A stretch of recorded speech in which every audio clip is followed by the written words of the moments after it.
Ancaq o kəsilən ağaçları indi bərpa etmək çətindir. Onlar hesab edin ki, mənim balalarımın başını kəsiblər. Onlar gərək haqq ədalət məhkəməsi qarşısında cavab versinlər.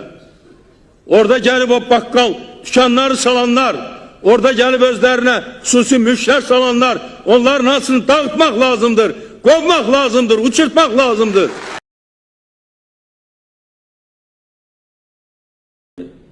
Bir ağacı əkib böyütmək, bilin, bunu mən bilirəm, həyatımdan keçirmişəm, bir evladı böyütməyə bərabər şeydir. Çünki Bakıda ağac əkmək çətindir. Xatirinizə salın, vaxtilə Bakıda ağaçlar yox idi.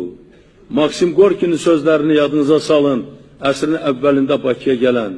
Mayakovskinin sözlərini yadınıza salın, o vaxtlarda 20-ci illərdə Bakıya gələn ki, Bakıda cəmsi 2-3 dənə mən ağac gördüm.